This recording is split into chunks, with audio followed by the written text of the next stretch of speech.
It all started so simply, so innocently, that I never imagined what it would turn into. The neighbor from 408, Karina, let's call her that, was new to the building. She arrived about 4 months ago, alone, with a small change of clothes, and with a sweet way of greeting everyone. One of those wide, even exaggerated smiles, like someone trying to be friendlier than necessary. At first, I confess I was happy to have a new resident on the floor. Those of us who live in buildings know that a relaxed atmosphere between neighbors makes all the difference. She seemed helpful, polite, and always willing to chat, especially with my husband. At first, it was just greetings in the elevator, good morning. Good evening, wow, it's hot today, isn't it? Then, the encounters became too coincidental. Every time he went to take out the trash, she was there. When he went down to pick up a package from the concierge, she was there too. Always. With that overly open smile, a little joke, a way too spontaneous. I even joked with him once, that neighbor is always where you are, huh? She's becoming a shadow. He laughed, saying it was all in my head. And maybe it was. I wanted to believe it was, until one day she rang our doorbell. It was a Sunday afternoon. We were at home, watching TV, when she showed up with a chocolate cake in her hands. She said she'd made too much and decided to share it with the neighbors. I thought it was sweet, even though I found it a little strange that she'd brought it just for us. More specifically, for him.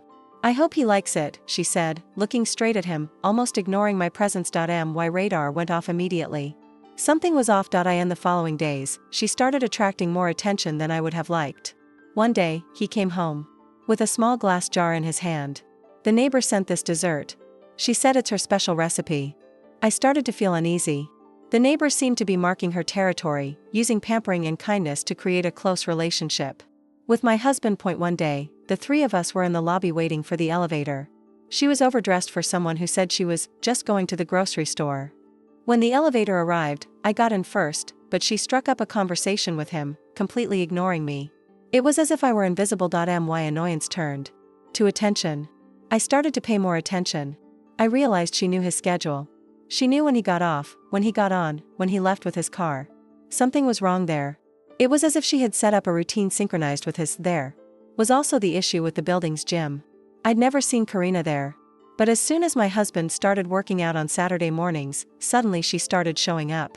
One day, he commented to me, funny, the neighbor from 408 now works out too. Always on the same days. And I thought, nothing's funny, she's after something. And that's when he started commenting on some of his conversations with her. Little things. Oh, she said her dog isn't doing well. She asked where I get my hair cut. She said she knows a good restaurant, that we could go sometime. What do you mean by we? I could no longer hide my suspicion. It was clear. She didn't want to be just a friendly neighbor. She wanted something more. And she made no effort to hide it, especially not from me. The final straw came one night when she rang the doorbell again. I answered, but she sounded disappointed. Oh, I thought he was there. I just wanted to ask something about his car. That was the most lame excuse I've ever heard. What neighbor would knock on a married man's door just to talk about his car? From then on, I began to piece things together. But the story was only just beginning, because her offer was yet to come.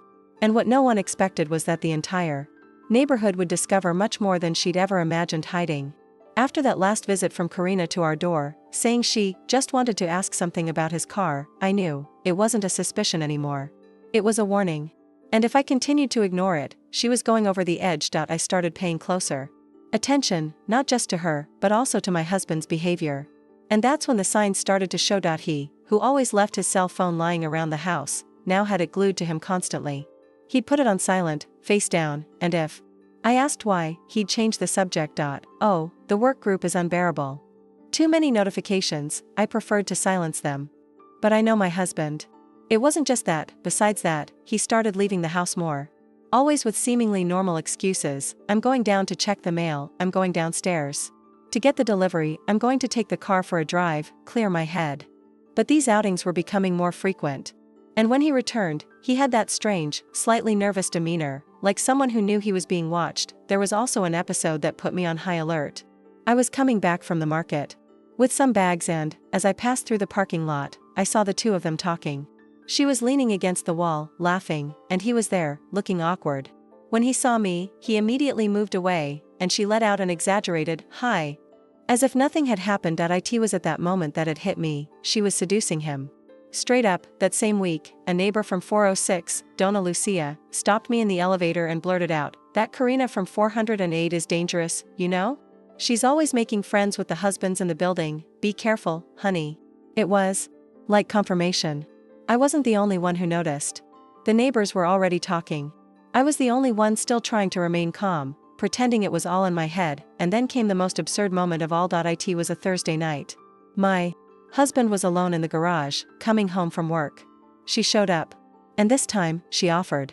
Yes, in the most direct way you can imagine. Later, he came to tell me, probably out of fear someone had seen the neighbor from 408. She went too far. She said that if I wanted, we could have a glass of wine any day. That she didn't care about labels or rings. I was in shock. I didn't know whether to cry, scream, or laugh at her nerve. "And what did you say?" I asked, trying to contain my trembling. He replied firmly, that she was disrespecting me, you, and our home. Never to address me that way again. Inside, I still wasn't sure if I believed her 100%. But something about his attitude rang sincere. But there wasn't time to process it.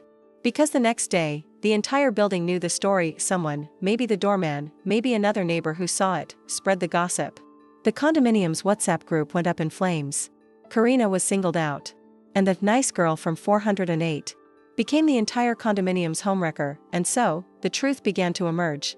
But something much deeper would soon emerge. Because what Karina was hiding went beyond a simple infatuation with a married man. After Karina's indecent proposal to my husband, and his rejection, I thought things would calm down. But no. That was just the trigger. The neighborhood, until then somewhat oblivious, was now in an uproar. The next day, I woke up to my cell phone beeping. It was the condominium group. "Guys, did you see what happened yesterday in the garage with the girl from 408? Someone needs to talk to this woman. That's absurd, she doesn't respect anyone." The gossip had spread like wildfire. And the strangest thing? I hadn't told anyone. Not even my husband.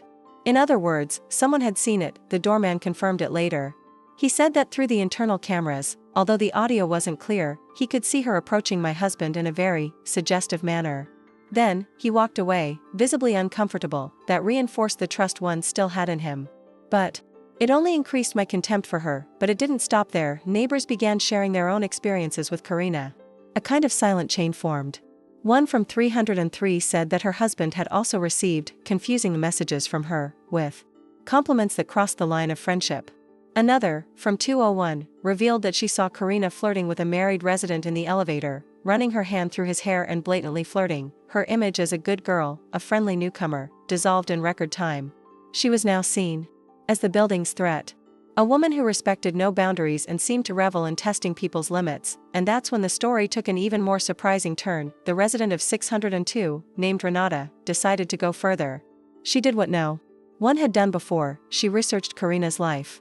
With a simple search on social media and public search sites, he discovered that Karina had been involved in other similar controversies in buildings where she had previously lived. In one of them, she was the target of a harassment complaint, and was ordered to leave the condominium after causing disagreements between couples. In another, she had been caught prowling men's apartments, under the pretense of seeking help with domestic problems. And guess what? Karina didn't live alone, as she claimed. We discovered that apartment 408 was registered to a man who, according to public records, was her ex-husband. And not just any ex. A man who, after discovering she was cheating on him with his own brother-in-law, had a meltdown and abandoned everything, leaving the apartment so she could start over. The building was shocked. She, who until then had walked with her head held high, now walked looking at her feet, avoiding encounters in the elevator, and disappearing from the common areas.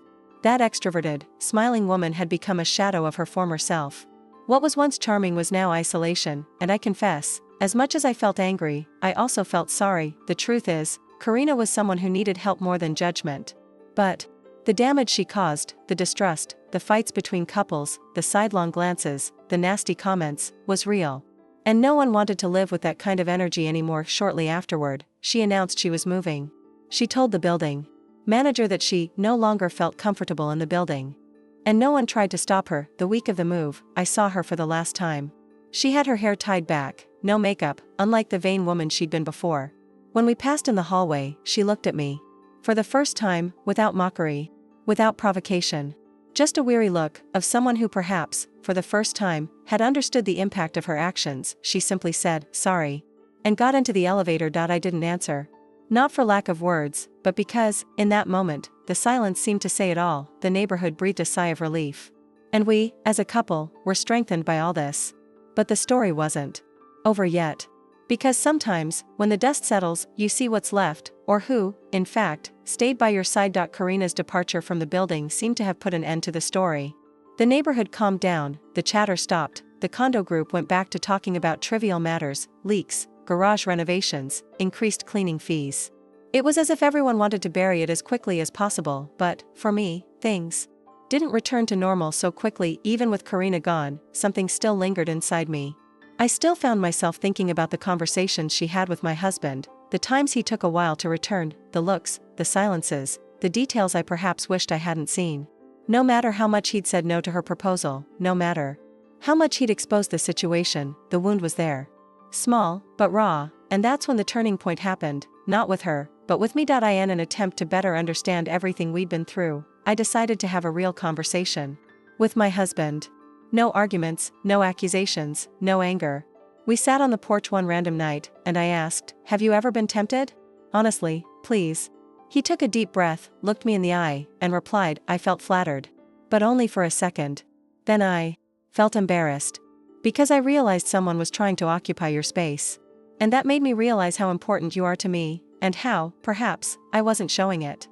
That conversation turned the key inside me. I understood that the fragility of our relationship had become a breach.